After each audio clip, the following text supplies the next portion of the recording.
ზუგდიდის მერის განცხადებით მუნიციპალიტეტის მერის სხვადასხვა პროგრამის განხორციელებას ოპოზიციური საკრებულო რამდენიმე დღეა მიზან მიმართულად აფერხებს. მისი თქმით, 2025 წლის 1 იანვრის მდგომარეობით სახელმწიფო და ადგილობრივი ბიუჯეტის სახსრებიდან დარჩენილია ნაშთის სახით 5.378.300 ლარი, რომელიც უნდა დაზუსტდეს მუნიციპალიტეტის 2025 წლის ბიუჯეტში.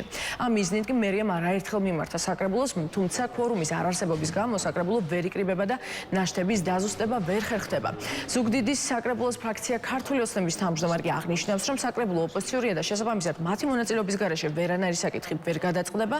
რაც შეეხება საკრებულოს ოპოზიციურ ფრაქცია ახალს, ისინი ამბობენ, რომ მათ მიმართეს მერიას ჩაშლილად სრულყოფილად წარმოედგინათ იმ 5.300.000 ლარის შესახებ დოკუმენტაცია, თუმცა მათი თქმით ეს ვერ მიიღეს და შესაბამისად დაზუსტებას მხარს ვერ დაუჭერენ. იმის გამო, რომ საკრებულოს ბოლოს ამი სხდომა ქვორუმის არარსებობის გამო ვერ ჩატარდა, პარალიზებულია მერის სახაზინო საქმიანობა, შეწყვეტილია ტრანზაქციები. ზუგდიდის მერია მოუწოდებს საკრებულოს წევრებს ოპოზიციური პარტიებიდან გამოიჩინონ გონიერება და იმოქმედონ მოქალაქეების ინტერესიდან გამომდინარე.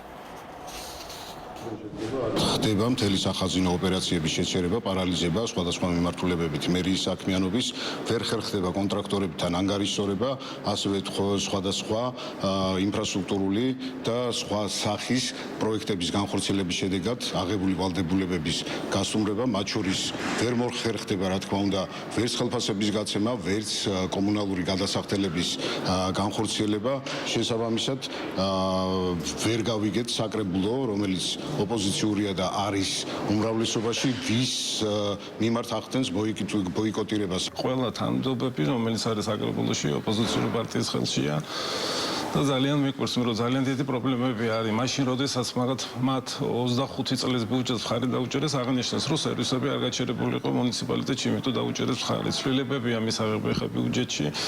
ბიუჯეტის ცვლილებებს უნდა დაუჭეროთ მხარი და აქედან გამომდინარე შეჩერებულია გადარიცხვები, ის ჩვენებლები, რომელმაც კეთილს ინდეციარად შეასრულეს სამუშაოები, ხუთმილ ანაზღაურებას ვერ ღებულობენ და ძალიან ბევრი გადარიცხვა არ ხერხდება. სანამ არ გვექნება სრული დოკუმენტაცია შარშანდელი 5.5 მილიონ ნაშთზე, სად რატომ არ იქნა ათვისებული, რატომ არ შესრულდა ხელშეკრულებები, სად რა გარღვევა არის, რომელიც მოვახსენეთ ფინანსურ განყოფილებას მერიისას, ჩვენ არ დავესწრებით და ბოიკოტს გამოუცხადებთ სისხლის სამართლის დამნაშავე წოწერიას და მათ თანამშრომლებს, რომლებმაც ეს ვალდებულებები ვერ შეასრულეს ამომრჩევლების წინაშე.